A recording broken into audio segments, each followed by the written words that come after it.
आज का प्रातः क्लास है तारीख 23/7/1967 मंगलवार को वाणी चली है। ब्रैकेट में लिख दिया है रविवार। मीठे बच्चे कभी सन्मुख हैं, कभी दूर चले जाते हैं। ये कैसे? सन्मुख हो जाते हैं और कभी दूर चले जाते हैं, ये कैसे?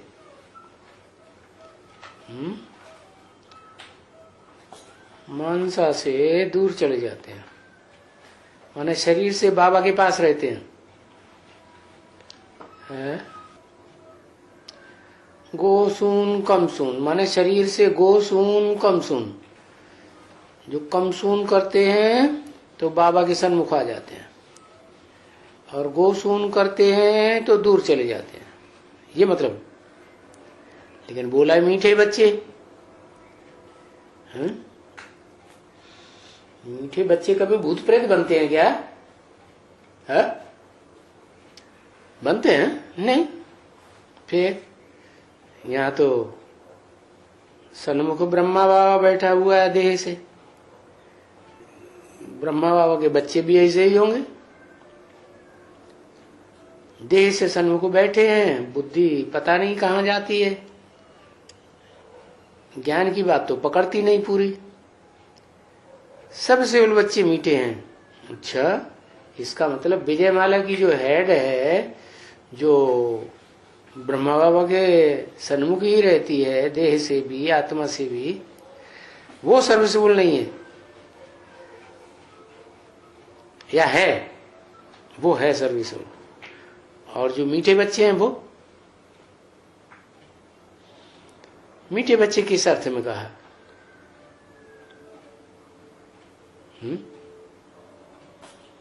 मीठे बच्चे किस अर्थ में कहा? रूहानी स्टेज में मीठे बच्चे। और देवान आया, दे अहंकार आया, तो फिर मीठे थोड़ा ही रहेंगे, फिर तो कड़वे हो जाते हैं। तो ये मीठे बच्चों की खासियत बताई कि कभी सन्मुख हैं, कभी दूर चले जाते हैं। तो वो अपने आप दूर चले जाते हैं या नजदीक आते हैं, या बाबा उन्हें याद करते हैं तो इमर्ज हो जाते हैं। चलो कुछ भी समझ लो। इसको सन्मुख तो नहीं कहेंगे। क्या? कभी नजदीक आए कभी दूर चले जाएं, तो सन्मुख किसको कहेंगे? तो सन्मुख फिर वो ही रहते हैं जो याद करते हैं, श्वासों श्वास याद करते हैं, निरंतर याद करते हैं, तो वो सन्मुख रहते हैं। बाकी देह से सन्मुख रहना, कंधे पे चढ़े बैठे रहना, वो कोई नजदीक आना नहीं है, सन्मुख होना नहीं है। क्योंकि याद की यात्रा में ही सब कुछ समाया हुआ है। क्या? रेल की यात्रा करके आते हैं, बस की यात्रा करके आते हैं, हवाई जहाज की यात्रा करते आते हैं, उसमें सब कुछ नहीं समाया हुआ है। ये जो गाया जाता है बच्ची, नजर, अभी आत्मा की तो नजर जाती है, अभी देह में जाती है। परमपिता में और तो उनको कुछ अच्छा ही नहीं लगता है, क्योंकि उनको वो याद करने से ये विकर्म विनाश होने हैं। क्या याद करने से है? उनको अच्छा ही नहीं लगता है। क्या अच्छा नहीं लगता है? उनकी नजर कहाँ जाती है? नजर से निहाल किंदा प्यारा सदगुरु। तो जिनको नजर में ही सब कुछ नजर आता है, तो नजर उनकी नजर में दो दिल को राहत होती है ना। तो अभी देही में आत्मा में नजर जाती है। आत्मा अर्थात ब्रह्मा के अंदर परम पिता, सुप्रीम सोल, तो देही है ना कि देह है? नहीं, वो तो देह ही है। देही माने देह को धारण करने वाली। तो जिनकी बच्चों की नजर परम पिता में जाती है, उनको दुनिया में कुछ और अच्छा ही नहीं लगता। तो परम पिता को याद करने से विकर्म विनाश होने हैं क्या? इसे देहधारी ब्रह्मा को याद करने से नजर को सब पाप कर्म विनाश नहीं होंगे। तो कितनी अपने ऊपर खबरदारी रखनी चाहिए। क्या कहीं हमारी नजर ये गोरे चिट्टे लंबे चौड़े ब्रह्मा के ऊपर तो नहीं जाती है? नजदीक रहे या दूर हैं, तो जो हमारी तीसरी आंख है, आत्मा की आंख, वो किसको याद करती है? क्योंकि ये पता है हमको, परम पिता सुप्रीम सोल की आत्मा को याद करेंगे तो विकर्म विनाश होंगे। और हाँ, परम पिता पिता है ना, तो अम्मा के द्वारा प्रत्यक्ष होगा या पिता के द्वारा प्रत्यक्ष होगा? इस सृष्टि का भी जो मनुष्य सृष्टि का परम पिता है, वो तो आदम है। एडम, आदम, आदिदेव, आदिनाथ, उसी के द्वारा प्रत्यक्ष होगा ना। क्योंकि सारी सृष्टि बाप को पहचाने की ना, इसीलिए तो बोला है फादर कहे और फादर कभी मिले ही नहीं, वो फादर कैसे हो सकता? सारी दुनिया की जितनी भी आत्माएं सबसे आकर मिलते हैं, तो कैसे? क्या सुप्रीम सोल मिलता है उनके द्वारा? है सुप्रीम सोल तो नहीं मिल पाता। हाँ, वो आदम सुप्रीम सोल की याद से, जैसी सुप्रीम सोल की रूह है उसके समान रूह बन जाती है। तो समान बन जाती है। सुप्रीम सोल बाप तो नहीं बन जाती, नहीं, और बनना भी नहीं है। क्यों नहीं बनना है? क्योंकि सुप्रीम सोल बाप तो बड़ा सन्यासी है, दुनिया का सबसे बड़ा सन्यासी, जिनका बहुत मान होता है। बड़े से बड़े सन्यासी का नाम क्या है भारत में? है बड़े से बड़े सन्यासी का नाम शंकर है। वो सन्यासी है तुम्हारी की बहने गई है। भीष्म पितामह, तो भीष्म पितामह का देखो, कौरवों में भी मान है, पांडवों में भी मान है, कितना मान होता है। और जो यादवों का हेड है, जिसे भगवान श्री कृष्ण कह दिया शास्त्रों में, वो भी कितनी मान्यता देता है? तो देखो सन्यासियों का तो बहुत मान होता है। सम माने संपूर्ण और न्यासी माने त्यागी, संपूर्ण त्यागी। क्या? न देह चाहिए, न देह का सुख चाहिए, न कर्मेंद्रियां चाहिए, न कर्मेंद्रियों का सुख चाहिए, न ज्ञानेन्द्रियां चाहिए, न ज्ञानेन्द्रियों का सुख चाहिए। क्या? बस एकांतवासा, न जंगल न झांसा। अब्बा वो तो ठीक है, लेकिन सृष्टि तो चलेगी कि विनाश हो जाएगी? सृष्टि को तो चलाना ही है। तो ये सृष्टि का चलाना ही वास्तव में ऊंचे से ऊंचे भगवंत का काम है। तो इस सृष्टि पर आकर के वो चैतन्य बर्तन तैयार करता है, नए नए। क्या वो कहते हैं कुम्हार। संस्कृत में उसका शुद्ध शब्द है कुंभकार। क्या करता है? कुंभ माने घड़ा बनाता है, मिट्टी का घड़ा। तो मिट्टी का घड़ा बनाने के लिए क्या करता है इस सृष्टि में आकर के?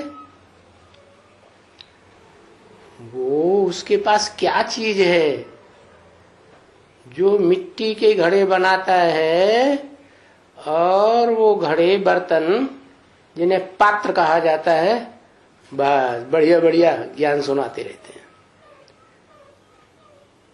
कुंभ में जल भरा जाता है ना, तो नंबरवार ज्ञान जल भरा हुआ है। मनुष्यों में, देवात्माओं में, राक्षसी आत्माओं में भी। तो वो ज्ञान जो है उसको कहा जाता है दंड। क्या? अगर प्यार से माने तो अच्छी बात है, और अगर नहीं मानते तो प्यार से जो नहीं मानेगा वो मार से तो मानना ही पड़ेगा। तो कहते हैं डंडे से तो भूत भी भाग जाते हैं। तो वो डंडा ज्ञान का लेके आता है और इस षष्ठी चक्कर में जोर से घुमाता है। क्या? एक बार ज्ञान का चक्कर घुमा दिया अच्छी तरह से, फिर वो 5000 साल तक वो चक्कर घूमता रहता है, घूमता रहता है, घूमता रहता है। पहले पहले बड़ा मटका तैयार करता है। क्या? छोटा मटका नहीं, क्योंकि पहले मीठे बच्चे बनाने हैं कि पहले कड़ुए ही बन जाएंगे। मीठे बच्चे वो जिनमें बहुत ज्यादा ज्ञान जल समा जाए, तो बड़ा मटका तैयार करता है। और तो जो छोटे बड़े बर्तन बनते हैं वो अपने अपने तरीके से पात्र, ड्रामा में पात्र होते हैं ना ड्रामा करने के, तो अपना अपना तरीके का पार्ट बजाते हैं। उनमें पहचान देता है कि तुम मिट्टी के पात्र नहीं हो, क्या तुम तो आत्मा हो, रूह हो, रूह। तो परमपिता का कहना है तुम रूह को याद करेंगे, लेकिन अकेली रूह को का याद करने से कुछ बात बनेगी नहीं। रूह को याद करने के साथ साथ पहले अपनी आत्मा को याद करो, अपनी रूह को याद करो, और फिर जिसमें मैं प्रवेश करता हूं, जिस बड़े मटके में, पहले उसको पहचानो और फिर उसमें मेरे को याद करो। तो उनको कुछ अच्छा ही नहीं लगेगा, उन बच्चों को जिनके अंदर से आवाज निकलती है, नजर से निहाल किंदा प्यारा सदगुरु। तो कितनी अपने ऊपर खबरदारी रखनी चाहिए कि हमें कोई और तो नहीं याद आता है? और माने सुप्रीम सोल याद आए, और सुप्रीम सोल जो बड़े मटके में बैठ करके ज्ञान जल का भंडार बांटता है वो याद आए। वो लोग गांव गांव में, शहर शहर में, गली गली में पियाऊ बैठाते हैं ना, तो पानी काय में भर के रखते हैं, बड़े बड़े मटकों में भर के रखते हैं। तो विकर्म विनाश होने के लिए क्या तरकीब बताई? आत्मा और सुप्रीम सोल, वो आत्मा जिस मनुष्य सृष्टि के सुप्रीम मनुष्य में प्रवेश करती है, जो इस सृष्टि रूपी रंगमंच पर ऑलराउंड पार्टधारी है, हीरो पार्टधारी है, उस स्वरूप को याद करना, माने साकार में निराकार को याद करना, तो विकर्म विनाश होने। तो इस बात को ध्यान में रखना चाहिए, कितनी अपने ऊपर खबरदारी रखनी चाहिए कि ऐसे स्वरूप को याद न करने से माया समझ जाती है क्या कि अब ये हमारे पकड़ में आ जाएगा क्या, या अकेली देह को याद किया तो भी पकड़ में आ जाएगा, और अकेले आत्मा को याद किया तो टिक नहीं पाएगा। क्यों? क्योंकि 63 जन्म तो क्या 84 जन्म देह का सुख भोगा है, इसलिए देहधारी आत्मा को जरूर चाहिए। तो समझ आती है माया को, और माया पकड़ लेती है कि अभी इनका योग टूटा हुआ है। किसके साथ है? परम पिता परमात्मा के साथ, एक के साथ नहीं, परम पिता शिव के साथ, और जो परम पार्टधारी परमात्मा है उसके साथ। माता पिता से बुद्धि योग टूटा हुआ है, माता पिता कैसे हो गए? है शरीर तो एक ही है? शरीर एक ही है, माता पिता कैसे हो गए? क्योंकि जो ज्ञान का बीज डालता है वो पिता हो गया। गीता में भी लिखा है अहम बीज प्रदप पिता। और जिसमें बीज डाला जाता है वो हो गई माता।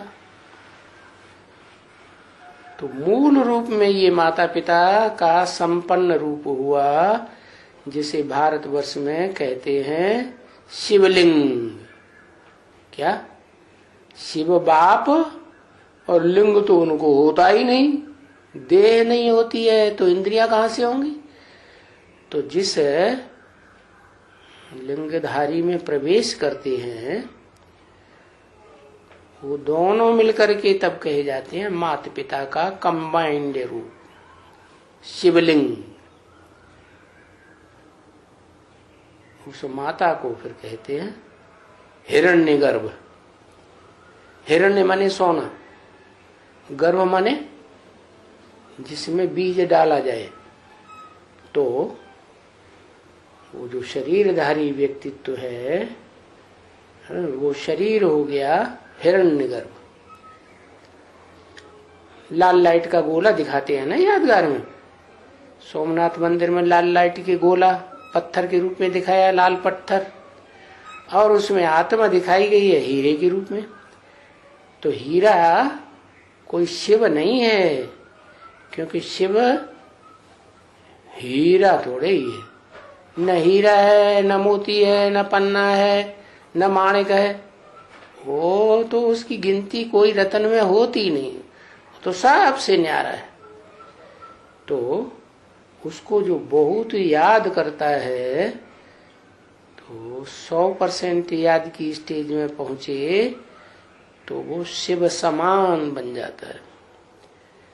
तो उसकी बात बताई कि उसको याद न करने से माया को समझ में आ जाता है कि अभी इनका बुद्धि योग टूटा हुआ है। किससे? जो माता पिता हैं फाइनल ऊंचे ता ऊंचे भगवंत का रूप में, क्योंकि ऊंचे ते ऊंचा कोई इस दुनिया की ही बात होगी, बाहर की दुनिया की तो बात नहीं होगी, बाहर की कोई दुनिया होती भी नहीं। और आत्माओं की जो दुनिया है वहां तो ऊंच नीच का सवाल ही नहीं, वहां तो सब बिंदु बिंदु आत्मा है एक जैसी, न कोई ऊंचा न कोई नीचा। तो बताया कि माया को पता पड़ जाता है कि अभी ये याद नहीं कर रहे हैं एक्यूरेट, तो वो खुशी नहीं हो सकती। तो माया बड़ी खुश होती है, फिर अपने तरफ खींचती है। किसको है? अपने तरफ किसको खींचती है? वो खींचती है, माया खींचती। क्या खींचती है? देहभान। क्या? क्योंकि दो का कॉम्बिनेशन तो याद रहा नहीं। तो माया जो है वो देह अहंकार स्वरूपिणी देह भान को खींच लेती है, क्योंकि उस तरफ से टूटा हुआ है बुद्धियोग। न अपन को आत्मा समझा, न आत्मा का बाप याद रहा, तो बुद्धियोग टूट गया। तो जरूर कुछ न कुछ उल्टा सुल्टा हो ही जाता है। जब बच्चों का बुद्धियोग टूटता है माता पिता के कॉम्बिनेशन से, तो क्या होता है रिजल्ट? कुछ न कुछ माया उल्टा सुल्टा कर देती है। क्या कर देती है उल्टा सुल्टा? है माया पहले तो गॉडरेज का ताला लगाती है। क्या? गॉड की जो किरणें हैं श्रीमत की, वो श्रीमत की किरणों हमको पकड़ने ही नहीं देती, तो बुद्धियोग ही उल्टा हो जाता है। तो जैसे बाप की निंदा कराते हैं, क्योंकि अभी बाप के सिवाय ये जो गाते आते हैं भक्ति मार्ग में, बाबा मेरा तो एक शिव बाबा दूसरा न कोई, मेरे तो एक आप फिर दूसरा न कोई, मेरे तो गिरधर गोपाल दूसरा न कोई, ऐसे भक्ति मार्ग में गाते हैं ना। तो जब दूसरा कोई नहीं है तो दूसरे को अगर याद किया तो इसका मतलब दोष लग गया ना, पाप लग गया। दुनिया को सुनाते हैं ये मेरे तो गिरधर गोपाल दूसरा न कोई है। नाम गिरधर क्यों रखा है? पहाड़ को उठा लिया। कौन से पहाड़ को उठा लिया? गोवर्धन पहाड़ को उठा लिया। ऐसे दिखाते हैं, समझते नहीं है। वो समझते हैं कोई पत्थरों का पहाड़ है सो उठा लिया, उसके नीचे गांव वालों को बचा लिया बरसात से, पत्थरों की बरसात से, ओलों की बरसात से। नहीं, गोवर्धन शब्द जो है वो नाम ही साबित कर देता है कि गऊओं को बढ़ाने वाला पहाड़। क्या? और वो गऊएं कोई जानवर गऊएं नहीं, ये जो भारत की कन्याएं माताएं हैं, जो शिव की शक्तियां बनती हैं, कोई जानवर थोड़ी शक्तियां बनती हैं।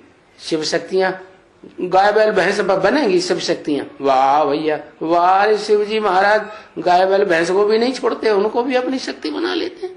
ऐसे होता है क्या? इतनी भी अकल नहीं है। तो देखो, बाप तभी कहते हैं मंजिल बहुत ऊंची है। क्या? कथनी करनी एक होनी चाहिए। कहते तो हैं मेरा एक शिव बाबा दूसरा न कोई। दुनिया को यही पता है कि हाँ ये तो पूरे फिदा हैं। बजाय पूरे फिदा होने के फिर बुद्धियोग इधर उधर भटकता रहता है। वो जो कॉम्बिनेशन है प्रवृत्ति मार्ग का, जिससे सृष्टि तैयार होती है, सृष्टि चलती है। सृष्टि तो प्रवृत्ति से ही पैदा होती है ना, चाहे कीड़े मकोड़ों की हो, चाहे पशु पक्षियों की हो, चाहे मनुष्यों की हो, देवताओं की हो, राक्षसों की हो, दैत्यों की हो, कोई भी हो मनुष्य सृष्टि में। जो सृष्टि तो तभी चलेगी जब प्रवृत्ति मार्ग हो। तो प्रवृत्ति से बुद्धियोग हटा, जो ऊंची से ऊंची प्रवृत्ति है, तो उल्टा सुल्टा जरूर होगा। माया नीचे पछाड़ देगी गड्ढे में।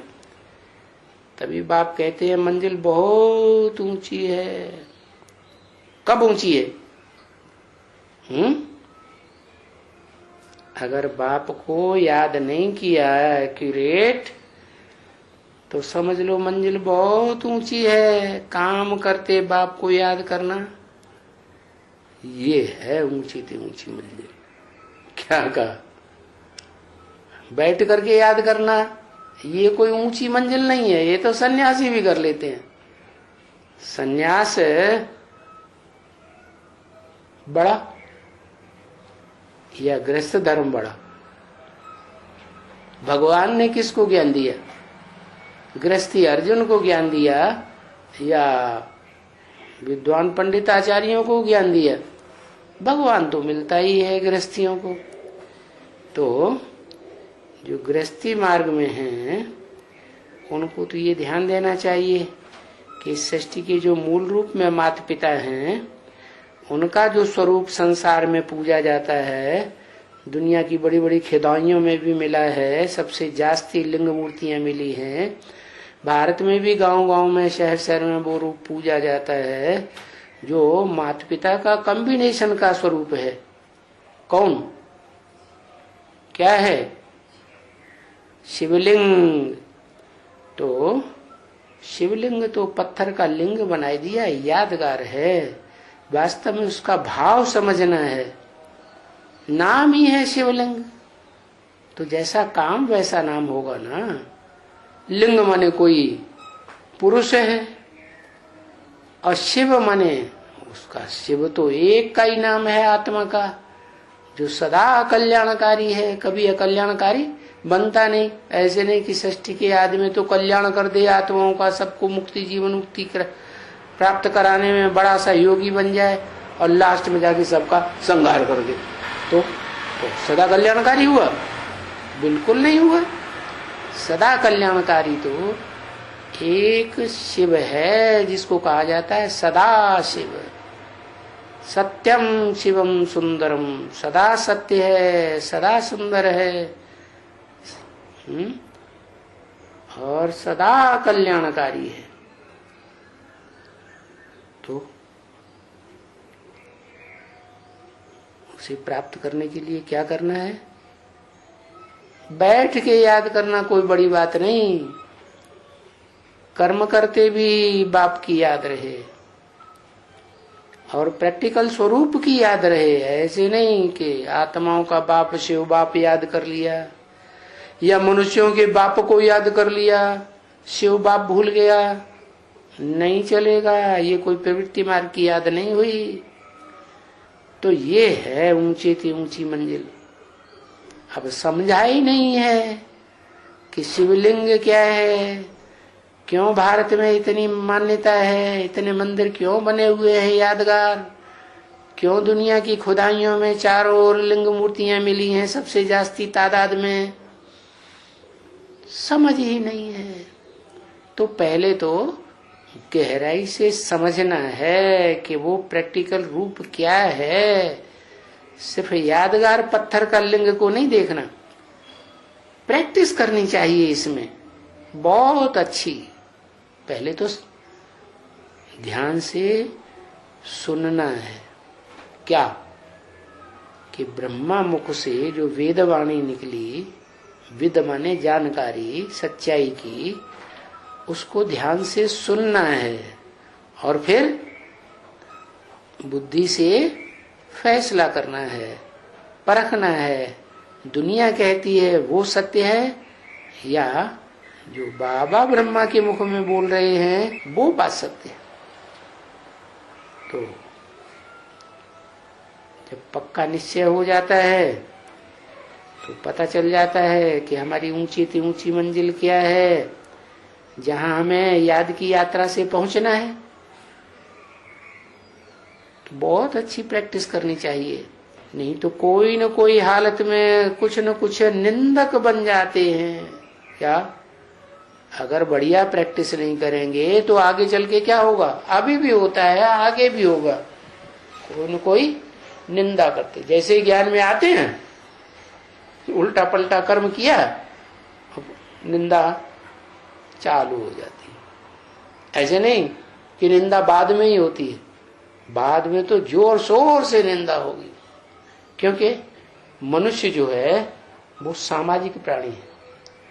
समाज में उसको अनुमोदन मिलेगा तो उसको मजा आएगा, और सारा समाज विरोध करेगा तो अकेला वो रह नहीं सकता।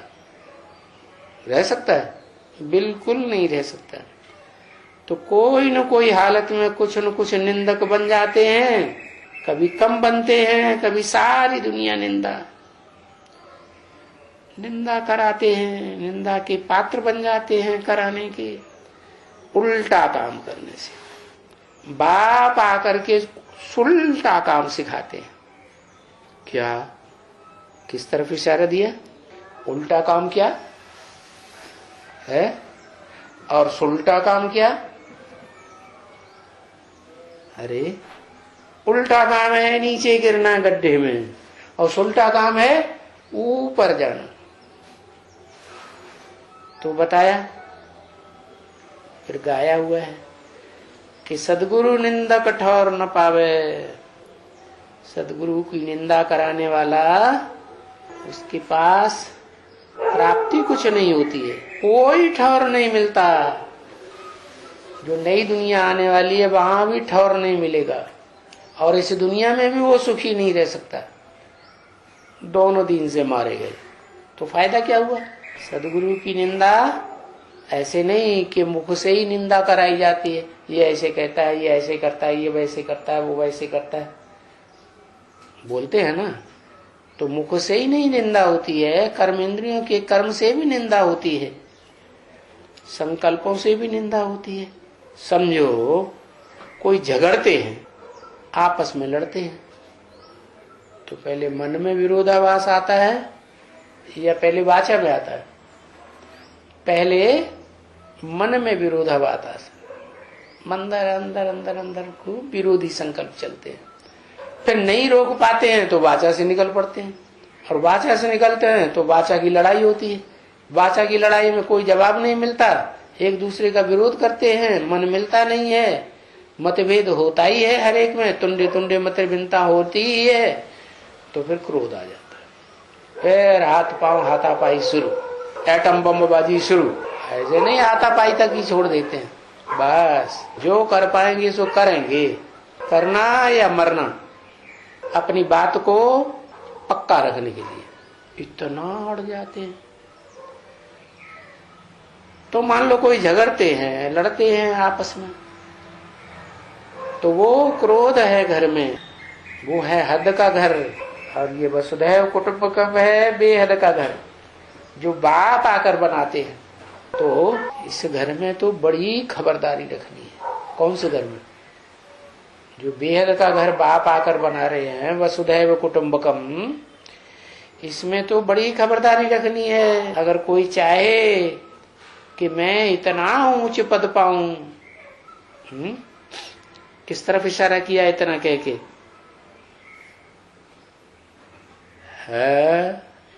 हाँ, पीछे लक्ष्मी नारायण का चित्र रहता था बाबा के सामने, तो बोला अगर इतना पद पाऊं, इतना ऊंच, कितना ऊंच? लक्ष्मी नारायण जैसे। अरे आप तो बताते हैं ढेर सारे लक्ष्मी नारायण होते हैं, सतयुग में 9 लक्ष्मी नारायण होते हैं, वही त्रेता में जाके 9 राम सीता बनते हैं। तो फिर क्या नीचते नीचे बनना है? नहीं, ऊंचते ऊंच, इतना ऊंच बनना है। तो कौन है इतना ऊंच? क्या लक्ष्य रहे बुद्धि में, कि बुद्धि में बैठ जाए कि इतना ऊंच बनना है? कितना ऊंच?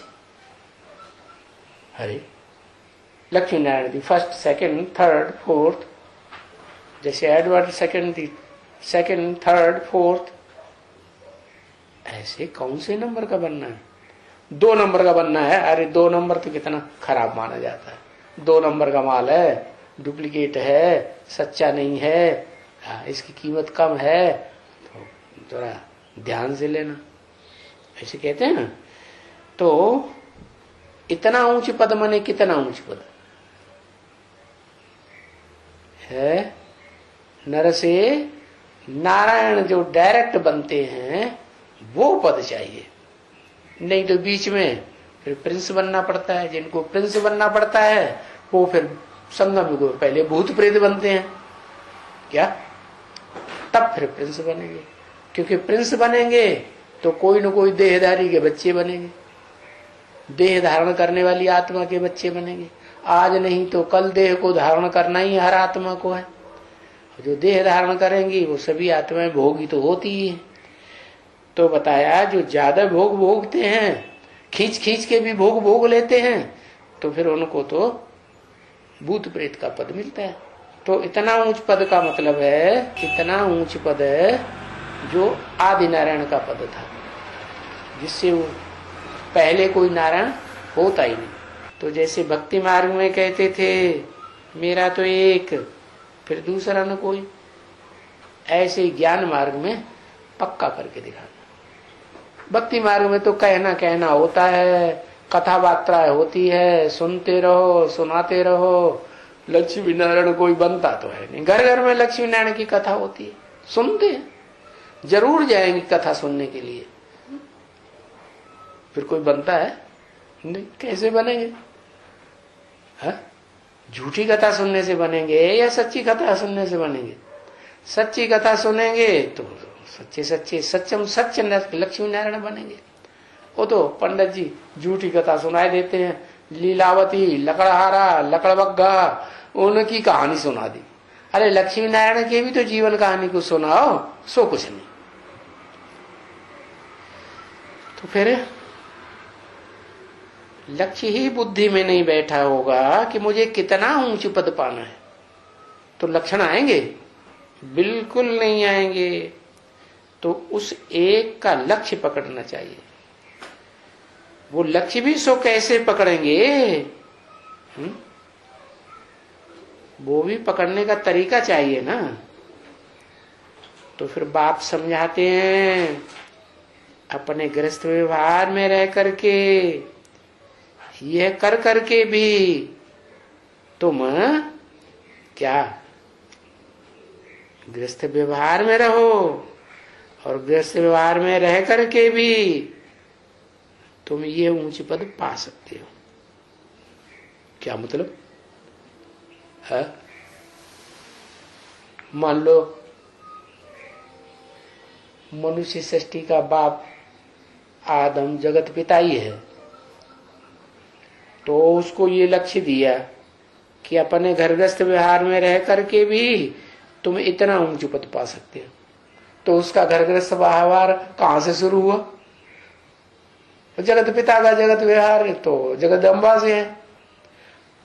तो यही पक्का कर ले कि जगदम्बा से व्यवहार बना के रखूंगा और मैं उतना ऊंचे पद पा लूंगा, तो चलेगा? है नहीं चलेगा? है माने जगदम्बा को डाइवोर्स दे देना है? अरे नहीं दे देना। फिर ऊंच पद पाना है तो डाइवोर्स देना नहीं सिखाते बाबा। बाबा नहीं सिखाते। कोई अपने आप भाग जाए तो दूसरी बात, भाग जाए तो भी पकड़ लिया है तो छोड़ना नहीं है। क्या जिसको शरण में ले लिया तो ले लिया। जैसे गणेश जी मालूम क्या कहते हैं सीरियल में, एक बार वचन दे दिया तो दे दिया, तो पूरा करना ही है। तो ऐसे ही है कि वो जो मनुष्य सृष्टि का बीज है, आदम, आदिदेव, एडम, जैनियों में आदिनाथ, उसका लक्ष्य है कि जिसके साथ निभाना है तो निभाना ही है, छोड़ना नहीं। लेकिन तरीके से निभाना है, ये नहीं कि मनमाने तरीके से श्रीमत के बरखिलाफ नहीं। तो अभी ये प्रैक्टिस है। क्या प्रैक्टिस? कि घर गृहस्थ में रहो, है कर्मेंद्रियों से कर्म करते रहो, कर करके भी तुम ऊंच पद पा सकते हो। क्या प्रैक्टिस है? ये प्रैक्टिस है। क्या प्रैक्टिस? कर्मेंद्रियों से कर्म करते हुए भी तुम पा सकते हो। माने भी क्यों लगा दिया? माने कोई और रास्ता भी है, चाहो तो कर्म नग भी करो। जैसे ब्रह्मा बाबा, यशोदा माता थी, तो क्या वो गृहस्थ व्यवहार का कर्म, बाल बच्चे पैदा करना जो मुख्य कर्म होता है, संसार चलाना, वो सृष्टि चलाने का काम भगवान ने किया है तो हम भी करते रहेंगे? तो क्या किया? नहीं। अब भगवान आ गया है, नई सृष्टि बना रहा है, नई दुनिया बना रहा है, तो नई दुनिया की सृष्टि रचने में हम सहयोग देंगे या पुरानी पतित तमोप्रधान दुनिया बनाने में सहयोग देंगे? हाँ, तो बताया ये प्रैक्टिस अभी करनी है। क्या?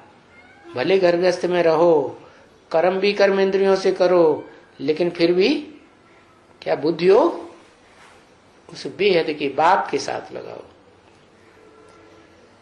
बाबा ऐसे नहीं कहते हैं, है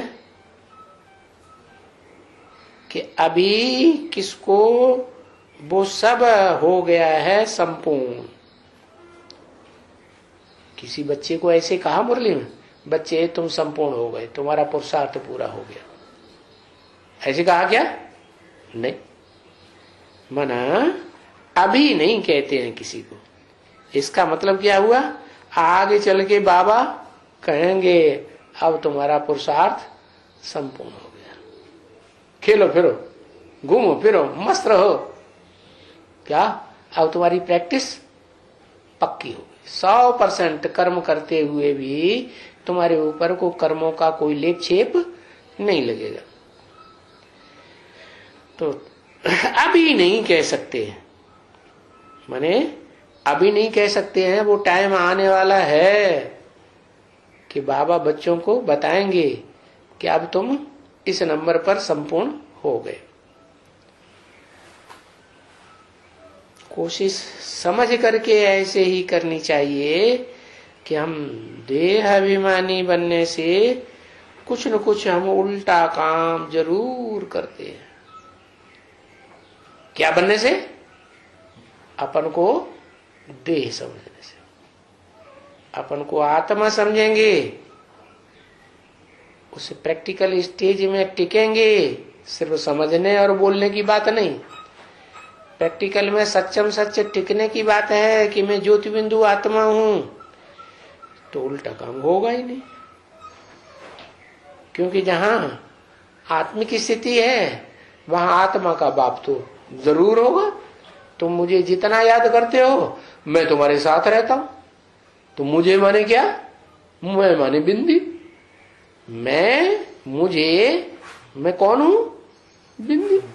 तुम मेरी बिंदी को तुमने याद किया, जाने भले अपनी बिंदी को याद किया तो भी, जैसे मेरे को, मेरे स्वरूप को याद कर लिया तो मैं तुम्हारे साथ हूं। तो उल्टा काम करते हैं तो जैसे निंदा बाप की कराते हैं। क्या करने से उल्टा काम हुआ? अपन को दे समझने से उल्टा काम हो जाता है, कुछ न कुछ जरूर होता है। तो बाप भी कहते हैं क्या कि ऐसे सदगुरु की निंदा कराने वाले, कैसे सदगुरु है? सत्य माने सच्चा गुरु। कैसा सतगुरु? सच्चा सदगुरु कब? सिर्फ ज्ञान सुना के चला जाए तो सदगुरु नहीं। सदगुरु कहा ही तब जाता है जब सत्य कर्म करके दिखाए। क्या सत्य कर्म? जो बताया, घरग्रस्त व्यवहार में रहते हुए भी, कर्म करते हुए भी, और क्या करे? घरग्रस्त व्यवहार को तोड़े नहीं। तोड़ दिया तो जैसे विधर्मी बन गए, विदेशी बन गए। नहीं, ज्ञान में चलने वाले बाप बच्चों को कभी नहीं सिखाते हैं तुम अपनी गृहस्थी को तोड़ दो।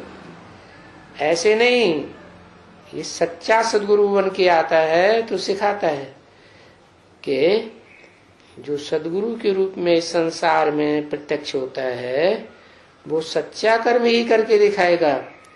तो जैसे गुरु के कर्म हैं ऐसे ही करना है। सदगुरु की निंदा कराने वाला नहीं बनना है कि तुम्हारे गुरु ने ऐसा ही सिखाया है कि घरगृहस्थ को छोड़ दो, बाल बच्चों को छोड़ दो, दुनिया को छोड़ के सन्यासी बन जाओ। नहीं, वो तो ठौर कहते रहते हैं, सदगुरु निंदक ठौर न पावे, सन्यासी लोग कहते हैं ना। परंतु उनसे पूछो तुम्हारे पास कौन सा ठौर है? तो अपना ही ठौर छोड़ के चले आए, घरगृहस्थ व्यवहार है, महल माड़ियां अटारियां, बाल बच्चे, पत्नी बीवी बाल बच्चे सब छोड़ के चले आए, नाते रिश्तेदार। तुम्हारे पास अब कौन सा ठौर है? तो कहेंगे दूसरों से भीख मांग मांग के हमने इतना बड़ा मठपंथ बना लिया। अरे आज तुमने मठपंथ बना लिया, कल तुम्हारा शरीर छूट जाएगा, कोई दूसरा बैठ जाएगा। तो फिर तुम्हारे पास परमानेंट ठौर कौन सा है? तो परमानेंट ठौर उनके पास कोई नहीं है। ये परमानेंट ठौर तो बाप के पास है। पक्का 21 जन्म तक तुम सुखी सुखी रहेंगे। जीवन रहेगा, लेकिन जीवन में रहते रहते दुख दर्द नहीं मिलेंगे, दुख दर्दों से मुक्त होकर रहेंगे। तो उनसे पूछना चाहिए, तुम किसको ठौर कहते हो? हम नारायण बनेंगे?